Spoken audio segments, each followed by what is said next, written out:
হাসিনার মতোই পালানোর জন্য গোপন সুড়ঙ্গ বানাচ্ছে তারেক রহমান। একটা প্রশ্ন, আর সেই প্রশ্নের উত্তর লুকিয়ে আছে বাংলাদেশের রাজনীতির সবচেয়ে বড় সত্য। প্রশ্ন হলো, কেন তারেক রহমান মাটির নিচে গোপন সুড়ঙ্গ বানাচ্ছেন? কেন বোমা প্রুফ বাংকার? কেন পালানোর গোপন পথ? বাংলাদেশ কি যুদ্ধে যাচ্ছে? না। তাহলে উত্তর একটাই। বাংলাদেশের রাজনীতিতে ঘটে গেল এক অসম্ভব এবং অকল্পনীয় ঘটনা। অবশেষে মুখ খুলতে বাধ্য হলেন তারেক রহমান। হ্যাঁ, ঠিকই শুনেছেন, জামায়াত ইসলামের কঠিন এবং ভয়াবহ এক স্ট্র্যাটেজিক চাপের মুখেই পড়ে অবশেষে নিজের নীরবতা ভাঙলেন তিনি। রাজনীতিতে নতুন সুখবর হচ্ছে, বিএনপি সরকার আর যা ইচ্ছে তা করতে পারবে না। অসাধারণ ব্যবস্থাপনা করছে জামাত এনসিপি। বিএনপির লাগাম টেনে ধরতে সক্ষম হচ্ছে জামাত এনসিপি। বিএনপি যে ফুটানি, এটা ছুটে যাচ্ছে। Very interesting. দেখেন, বিএনপি একটা বোকাশোকা থার্ড ক্লাস মূর্খদের পার্টি।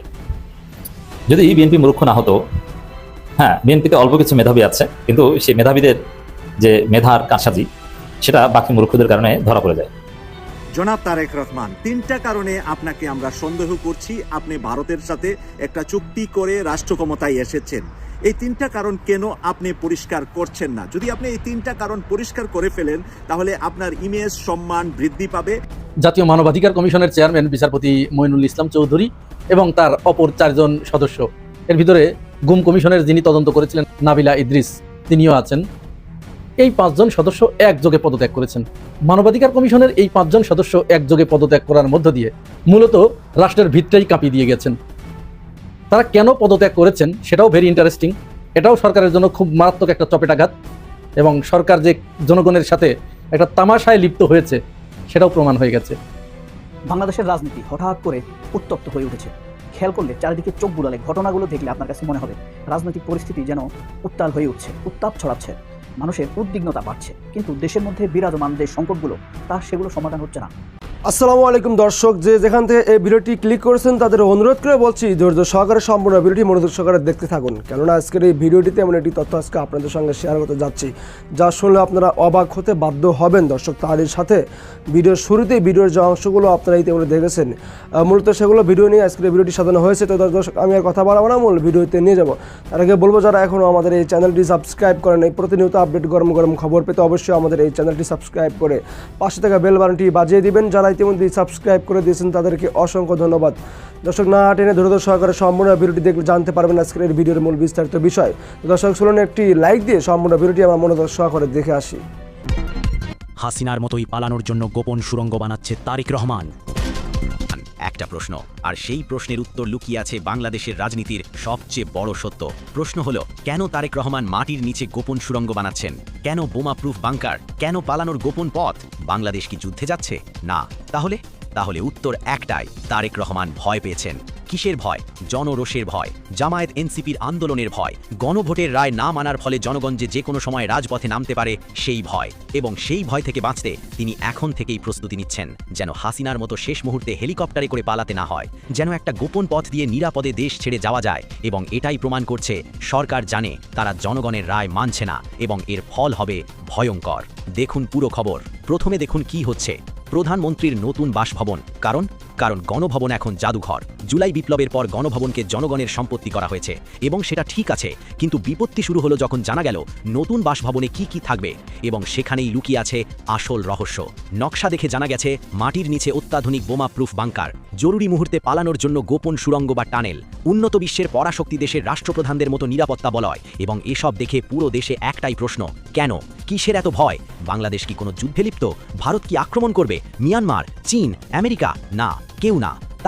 তাহলে উত্তর একটাই, ভয় হলো দেশের ভেতরের, জনগণের, জামায়াত এনসিপির আন্দোলনের, গণরোষের। এবং সেই ভয় থেকে বাঁচতেই এই সুড়ঙ্গ, এই বাংকার। এবং এই ভয় কোথা থেকে এলো হাসিনার পতন থেকে। 5 আগস্ট 2024, সেই ঐতিহাসিক দিন যেদিন শেখ হাসিনা দেশ ছেড়ে পালালেন। কিভাবে? হেলিকপ্টারে, শেষ মুহূর্তে, কোনো পরিকল্পনা ছাড়া, কোনো প্রস্তুতি ছাড়া। এবং সেই পালানো ছিল কঠিন, কারণ গণভবনে কোনো গোপন পথ ছিল না, কোনো সুড়ঙ্গ ছিল না। যদি হেলিকপ্টার না পেতেন, যদি জনতা গণভবনে ঢুকে পড়তো, তাহলে পরিস্থিতি কতটা ভয়াবহ হতো তার বলার অপেক্ষা রাখে না। এবং এই ভয়, এই অভিজ্ঞতা, এই ইতিহাস থেকে শিক্ষা নিয়েছে তারেক রহমান। তিনি দেখেছেন হাসিনাকে কি কষ্ট করে পালাতে হয়েছিল, শেষ মুহূর্তে হেলিকপ্টার পেয়েছিলেন, কিন্তু যদি না পেতেন তাহলে জনতার হাতে ধরা পড়তেন। এবং তারেক সিদ্ধান্ত নিয়েছেন তার সাথে এমন হবে না। তিনি এখন থেকেই প্রস্তুতি নেবেন, যেন যদি কোনোদিন জনগণ রাজপথে নামে তাহলে তিনি নিরাপদে পালাতে পারেন, গোপন সুড়ঙ্গ দিয়ে, বাংকারের ভেতর দিয়ে, কোনো কষ্ট ছাড়া, কোনো ঝুঁকি ছাড়া।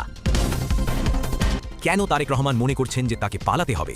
কেন তিনি ভাবছেন যে জনগণ আবার রাজপথে নামবে? এর উত্তর লুকিয়ে আছে এই মুহূর্তের রাজনীতিতে। দেখুন কি হচ্ছে। জামায়াত এনসিপি একসাথে আন্দোলন করছে এবং তারা কি বলছে? তারা বলছে গণভোটের রায় মানতে হবে, জুলাই সনদ বাস্তবায়ন করতে হবে, না হলে আন্দোলন। এবং জামায়াত আমির শফিকুর রহমান পরিষ্কার বলেছেন আন্দোলন শুরু হয়ে গেছে এবং এই আন্দোলনকে তিলে তিলে সফলতার দিকে নিয়ে যেতে হবে। মানে আন্দোলন চলছে এবং এই আন্দোলন বড় হবে, শক্তিশালী হবে এবং একসময় হয়তো সরকার পতন হবে, যেমন হাসিনার পতন হয়েছিল। এবং তারেক রহমান এটা জানেন। তিনি গণভোটের রায় মানছেন না, জুলাই সনদ বাস্তবায়ন করছেন না। এবং এর ফল কি হবে?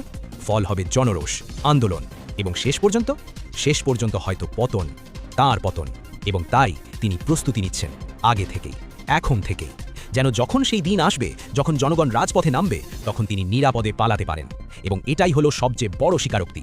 এটাই প্রমাণ করছে সরকার জানে তারা ভুল করছে, তারা জানে তারা জনগণের রায় মানছে না, তারা জানে এর ফল হবে ভয়ঙ্কর, কিন্তু তারপরও তারা মানছে না, বরং তারা প্রস্তুতি নিচ্ছে পালানোর। এবং এটাই হলো সবচেয়ে বড় অপরাধবোধ, সবচেয়ে বড় ভয়, যে ভয় থেকে জন্ম নিচ্ছে এই গোপন সুড়ঙ্গ, এই বোমাপ্রুফ বাংকার এবং এই পালানোর পথ। এবং দেখুন কত পরিকল্পনা। হাসিনাকে হেলিকপ্টারে পালাতে হয়েছিল শেষ মুহূর্তে, কষ্ট করে, কিন্তু তারেক এমনভাবে বানাচ্ছেন যেন কোনো কষ্ট না হয়। একটা গোপন সুড়ঙ্গ যেটা দিয়ে নিরাপদে চলে যাওয়া যায়। কোথায়? হয়তো বিমানবন্দরে, হয়তো নিরাপদ কোনো জায়গায় যেখান থেকে সহজে দেশ ছেড়ে যাওয়া যায়। এবং এটাই হলো পার্থক্য। হাসিনা পালানোর সময় কষ্ট পেয়েছেন, কিন্তু তারেক কোনো কষ্ট পেতে চান না। তিনি চান সব কিছু পরিকল্পিত হোক, সুবিধেজনক হোক, নিরাপদ হোক। এবং এখানেই সরকারের দ্বিচারিতা।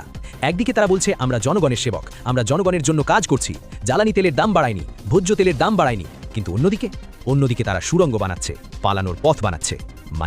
মানে তারা জানে এসব ছোটখাটো সুবিধে দিয়ে জনগণকে চুপ করিয়ে রাখা যাবে না। আসল দাবি হলো গণভোটের রায় বাস্তবায়ন, জুলাই সনদ বাস্তবায়ন, এবং সেটা তারা করছে না। এবং তারা জানে এর ফল হবে জনরোষ, এবং সেই জনরোষ থেকে বাঁচতে তারা এখন থেকেই পালানোর পথ বানাচ্ছে। এবং এটাই হলো সবচেয়ে বড় প্রমাণ যে সরকার আসলে জনগণের সেবক নয়, তারা জনগণের প্রভু হতে চায়। এবং যখন জনগণ প্রতিবাদ করবে, তখন তারা পালিয়ে যাবে নিরাপদে, সুড়ঙ্গ দিয়ে, বাংকারের ভেতর দিয়ে। এবং এই প্রস্তুতি দেখে একটা জিনিস পরিষ্কার হয়ে যাচ্ছে, সরকার জানে জামায়াত এনসিপির আন্দোলন বড় হবে, শক্তিশালী হবে এবং একসময় হয়তো তাদের পতন হবে। কারণ দেখুন কি হচ্ছে। জামায়াত আমির বলছেন বিএনপি জাতির সঙ্গে প্রতারণা, ধোঁকা এবং গাদ্দারি করে যাত্রা শুরু করেছে। এনসিপির নাহিদ ইসলাম বলছেন বর্তমান সরকার জুলাই যোদ্ধাদের নাম ব্যবহার করে বৈধতা দিচ্ছে, কিন্তু প্রতিশ্রুতি রক্ষা করে নাই। এবং 11 দলীয় জোট একসাথে আন্দোলন করছে সারা দেশে, ঢাকা, চট্টগ্রাম, রাজশাহী, খুলনা, সিলেট, সর্বত্র। এবং তারা বলছে জুলাই নাই, আমরাও নাই, গণভোট নাই, সংসদও নাই। মানে যদি জুলাই সনদ বাস্তবায়ন না হয়, যদি গণভোটের রায় না মানা হয়, তাহলে তারা সংসদ ছেড়ে রাজপথে নামবে এবং রাজপথ থেকে আন্দোলন। এবং সেই আন্দোলন যখন বড় হবে, যখন জনগণ যুক্ত হবে, তখন সরকার পতন অবশ্যম্ভাবী। এবং তারেক রহমান এটা জানেন, তাই তিনি প্রস্তুতি নিচ্ছেন এখন থেকেই। এবং এই প্রস্তুতি দেখে আরেকটা জিনিস পরিষ্কার, সরকার আসলে জুলাই সনদ বাস্তবায়ন করতে চায় না, গণভোটের রায় মানতে চায় না। কারণ তাদের মনে হচ্ছে 2/3 মেজরিটি দিয়ে সব করা যায়। কিন্তু তারা ভুলে যাচ্ছেন হাসিনারও 2/3 মেজরিটি ছিল, 3/4 আসন ছিল। কিন্তু জনগণ যখন রাস্তায় নামে, তখন কোনো মেজরিটি কাজ করে না, তখন শুধু জনমত কাজ করে। এবং জনমত এখন কি?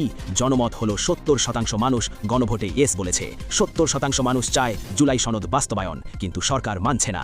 এবং যখন 70% মানুষ দেখবে তাদের রায় মানা হচ্ছে না, তখন তারা রাজপথে নামবে এবং সেই রাজপথ থেকে সরকার পতন। এবং তারেক রহমান এটা জানেন, তাই তিনি এখন থেকেই সুড়ঙ্গ বানাচ্ছেন, পালানোর পথ বানাচ্ছেন, যেন সেই দিন যখন আসবে তখন তিনি নিরাপদে পালাতে পারেন, হাসিনার মতো কষ্ট করে না, বরং সহজে, পরিকল্পিতভাবে, নিরাপদে। এবং এখন প্রশ্ন, এই সুড়ঙ্গ কি তাকে বাঁচাতে পারবে? এই বাংকার কি তাকে রক্ষা করতে পারবে? উত্তর না।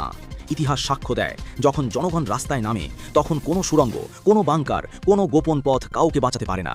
দেখুন লিবিয়ার গাদ্দাফির কথা, তার ছিল সুড়ঙ্গ, ছিল বাংকার, কিন্তু জনরোষ থেকে বাঁচতে পারেননি। দেখুন ইরাকের সাদ্দাম হোসেনের কথা, তার ছিল গোপন আশ্রয়, কিন্তু শেষ পর্যন্ত ধরা করেছেন। দেখুন মিশরের হোসনি মোবারকের কথা, দেখুন তিউনিসিয়ার বেন আলীর কথা, সবার ছিল সুড়ঙ্গ, বাংকার, কিন্তু জনগণের ক্রোধ থেকে কেউ বাঁচতে পারেনি।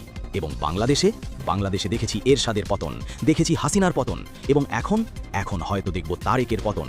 যদি তিনি জনগণের রায় না মানেন, যদি তিনি জুলাই সনদ বাস্তবায়ন না করেন, যদি তিনি গণভোটের রায় উপেক্ষা করেন, তাহলে জনগণ আবার রাজপথে নামবে এবং কোনো সুড়ঙ্গ, কোনো বাংকার তাকে বাঁচাতে পারবে না। এবং এখানেই সবচেয়ে বড় ট্র্যাজেডি, সরকার যদি এত টাকা খরচ করে সুড়ঙ্গ বানায়, বাংকার বানায়, তার চেয়ে কেন সেই টাকা খরচ করে জনগণের দাবি পূরণ করে না? কেন গণভোটের রায় বাস্তবায়ন করে না? কেন জুলাই সনদ বাস্তবায়ন করে না?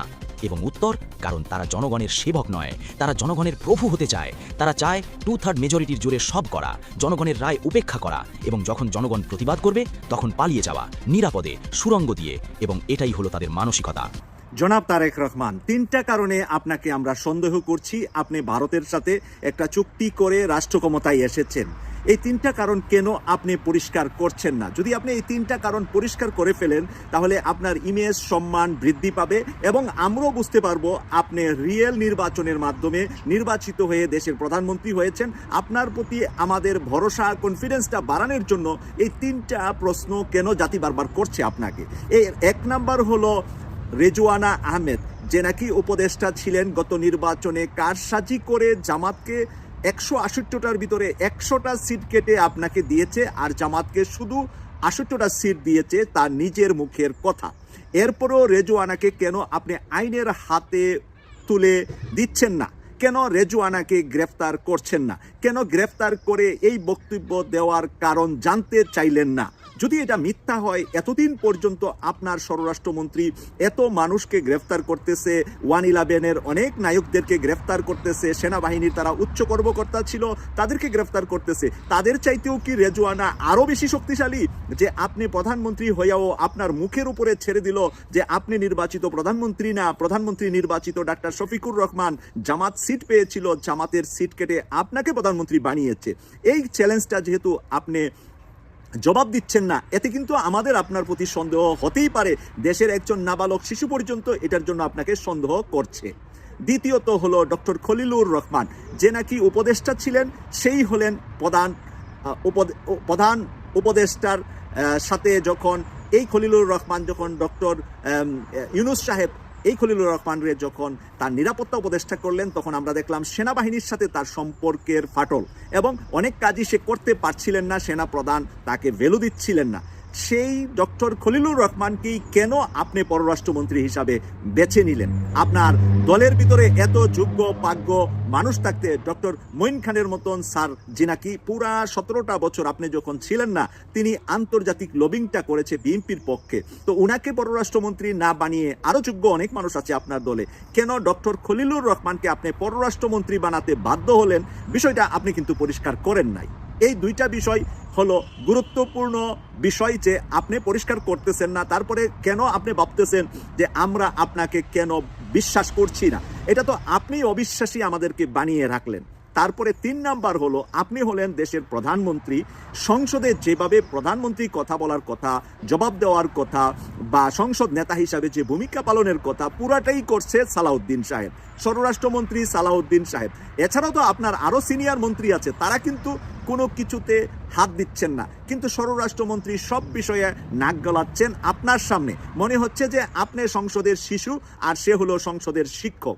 এই অবস্থাটা সারা দেশের মানুষের কাছে আপনি সমালোচিত হচ্ছেন, আপনার ইমেজ কমতেছে, আপনার বাবা মায়ের তুলনায় আপনার যোগ্যতা নিয়ে মানুষ প্রশ্ন উঠাচ্ছে। তো সেই প্রশ্নের আলোকে আপনি কেন সংসদের পুরো দায়িত্বটা নিয়ে কাজ করছেন না? কেন এই সালাউদ্দিনকে কন্টিনিউ সব কিছুতে কথা বলতে দিচ্ছেন? এই বিষয়টাও যদি আপনি ক্লিয়ার করেন, এই 3টা বিষয় যদি ক্লিয়ার করেন, তাহলে আপনি কিন্তু জনগণের কাছে মানে প্রত্যাশিত যে ভালোবাসা পাওয়ার কথা নির্বাচিত হওয়ার পরে, সেই ভালোবাসার যে গ্যাপটা পড়েছে, গ্যাপটা পূরণ হয়ে যাবে। আপনার স্বার্থেই আপনি এই 3টা প্রশ্নের জবাব জনগণের সামনে উপস্থাপন করা দরকার বলে আমি মনে করছি। আমার যে KTV 24-এর প্রিয় দর্শক ভাই বোনেরা আছেন, আপনাদের কাছে আমি এই প্রশ্নটা ছাড়লাম, আপনারা আমার এই প্রশ্ন 3টা নিজে ফিল করেন কিনা, উপলব্ধি করেন কিনা, কমেন্টস করে আপনাদের মতামত জানাবেন। ধন্যবাদ সবাইকে। আমি সৈয়দ মাসুক, লন্ডন থেকে। আল্লাহ হাফেজ।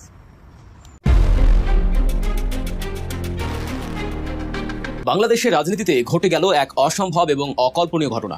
অবশেষে মুখ খুলতে বাধ্য হলেন তারেক রহমান। হ্যাঁ, ঠিকই শুনেছেন, জামায়াত ইসলামের কঠিন এবং ভয়াবহ এক স্ট্র্যাটেজিক চাপের মুখেই পড়ে অবশেষে নিজের নীরবতা ভাঙলেন তিনি।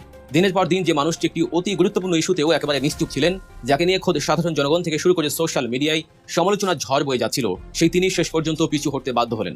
বিএনপির মতো একটি বিশাল দল যারা কিনা ক্ষমতার মসনদে বসার 1.5 মাস পার করেছে, তারা কিভাবে জামায়াতের এই সুকৌশলী রাজনৈতিক চালের কাছে হার মানল, আর কেনই বা তারেক রহমান হঠাৎ করে সুর পাল্টালেন, আজ আমরা সেই পেছনের গল্পটি আপনাদের সামনে তুলে ধরব। আপনারা নিশ্চয়ই লক্ষ্য করেছেন, সাম্প্রতিক সময়ে জুলাই সনদ নামের একটি অত্যন্ত গুরুত্বপূর্ণ ইস্যু নিয়ে সারা দেশে ব্যাপক আলোচনা সমালোচনা চলছে। এমনকি এই বিষয়ে জাতীয় সংসদেও অন্য সব কার্যক্রম মুলতবি করে রীতিমতো 2 দফা আলোচনা হয়েছে। একবার সরকারি দলের প্রস্তাবে এবং আরেকবার খোদ বিরোধী দলের প্রস্তাবে। তারিখগুলো ছিল 31 এবং 5। কিন্তু অবাক করার মতো বিষয় হলো, এই 2 দিনের একদিনেও মাননীয় প্রধানমন্ত্রী আমাদের তথাকথিত প্রিয় শিশু মুক্তিযোদ্ধা জনাব তারেক রহমান টু শব্দটিও করেননি। তিনি ছিলেন একদম চুপচাপ। তার এই রহস্যময় নীরবতা জনগণের মনে চরম ক্ষোভের জন্ম দেয়। সাধারণ মানুষ সোশ্যাল মিডিয়ার রীতিমতো তুলোধনা করতে শুরু করে থাকে। কেউ কেউ ব্যঙ্গ করে বলতে শুরু করে বোবা প্রধানমন্ত্রী, কেউ আখ্যা দেয় বোবা তারিক বলে। আবার অনেকেই তো সরাসরি তার শিক্ষাগত যোগ্যতা নিয়ে প্রশ্ন তুলে বলেন, ইন্টার পাস একজন মানুষ, তার কি আর জুলাই সনদ বা সংবিধানের মতো জটিল বিষয়গুলো ব্যাখ্যা করার যোগ্যতা আছে? কেউ কেউ এমনও বলেছেন যে মুখস্থ স্ক্রিপ্টের বাইরে তিনি নিজের থেকে কিছুই বলতে পারেন না। এই ধরনের কড়া এবং অপমানজনক সমালোচনা তারেক রহমানকে হজম করতে হয়েছে দিনের পর দিন।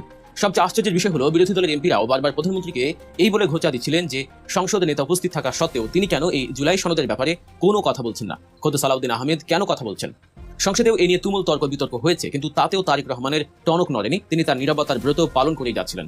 কিন্তু পরিস্থিতি পুরোপুরি পাল্টে যায় যখন জামায়াত ইসলামী মাঠে নামে। জামায়াত জোট যখন বুঝতে পারলো যে বিএনপি এই জুলাই সনদ নিয়ে টালবাহানা করছে, তখন তারা সরাসরি রাজপথে নেমে আসার সিদ্ধান্ত নেয়। তারা জেলায় জেলায় বিক্ষোভ মিছিল শুরু করে, কিন্তু এটি কোনো সাধারণ ভাঙচুর বা জ্বালাও পোড়াও আন্দোলন ছিল না। তারা গণসংযোগ শুরু করে, লিফলেট বিতরণ করে, সেমিনার করে এবং সাধারণ মানুষের কাছে গিয়ে জনমত তৈরি করতে শুরু করে। দর্শক, আপনাদের কাছে একটি ছোট্ট অনুরোধ, আপনারা যারা রাজনীতির এই ভেতরের খবর এবং সহজ সরল বিশ্লেষণগুলো নিয়মিত দেখতে ও শুনতে ভালোবাসেন, তারা এখনই আমাদের গল্প নিউজ চ্যানেলটি সাবস্ক্রাইব করে বেল আইকনটি চেপে দিন। আপনাদের একটি সাবস্ক্রিপশন আমাদের আরও সত্য ও নির্ভুল তথ্য তুলে আনতে উৎসাহ যোগায়। তো চলুন আবার মূল আলোচনায় ফিরে যাই। জামায়াত ইসলামী তাদের এই সুশৃঙ্খল এবং শান্তিপূর্ণ কর্মসূচির মাধ্যমে এমন একটি কাজ করে বসে যা বিএনপির ভিত্তিমূল কাঁপন ধরিয়ে দেয়। জামায়াত সারা দেশের মানুষের কাছে একটি শক্ত বার্তা পৌঁছে দিতে সক্ষম হয় যে বিএনপি প্রতারক, বিএনপি মুনাফিক এবং তারেক রহমান একজন ধান্দাবাজ। এই কথাটি তারা পুরো জাতিকে বোঝাতে সক্ষম হয়।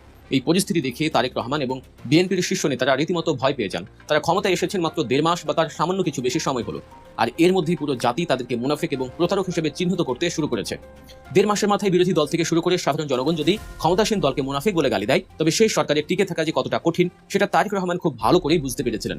অবশেষে নিজের ভাবমূর্তি রক্ষা করতে এবং রাজনৈতিক অস্তিত্ব টিকিয়ে রাখতেই তাকে মুখ খুলতেই হলো। আর যখন তিনি মুখ খুললেন, তখন তার সুর সম্পূর্ণ ভিন্ন। ঢাকা সেনানিবাসে প্রধানমন্ত্রীর এক দরবারে বক্তব্য দেওয়ার সময় তারেক রহমান ঘোষণা দিলেন, জুলাই সনদে যেভাবে স্বাক্ষর করা হয়েছে, স্বাক্ষরিত প্রতিটি দফা বাস্তবায়নে এই সরকার বদ্ধপরিকর। তার মানে হলো, মাননীয় প্রধানমন্ত্রী এখন পরিষ্কার ভাষায় বলছেন যে জুলাই সনদের প্রতিটি অক্ষরে অক্ষরে বাস্তবায়ন করা হবে। কোনো আংশিক বাস্তবায়ন নয়, ঠিক যেভাবে সই করা হয়েছে ঠিক সেভাবেই এটি কার্যকর করা হবে। তারই বক্তব্য রাজনৈতিক প্রেক্ষাপটে একটি বিশাল বিজয়। বিশেষ করে গণভোটের আলোকে এটি অত্যন্ত ইতিবাচক একটি দিক, কারণ যে চুক্তির উপর ভিত্তি করে গণভোট হয়েছে সেটি বাস্তবায়ন করাটাই তো গণতান্ত্রিক সরকারের প্রধান কাজ। কিন্তু মজার ব্যাপার হলো, মাত্র কয়েকদিন আগেও বিএনপি নেতারা এই জুলাই সনদ নিয়ে চরম তাচ্ছিল্য প্রকাশ করেছিলেন। স্বয়ং আইনমন্ত্রী অত্যন্ত তাচ্ছিল্যের সুরে বলেছিলেন, জুলাই সনদ আবার কি? এটা কিছুই না, এটা সর্বোচ্চ 91 সালের সেই 3 দলীয় জোটের রূপরেখার মতো একটা কিছু হতে পারে।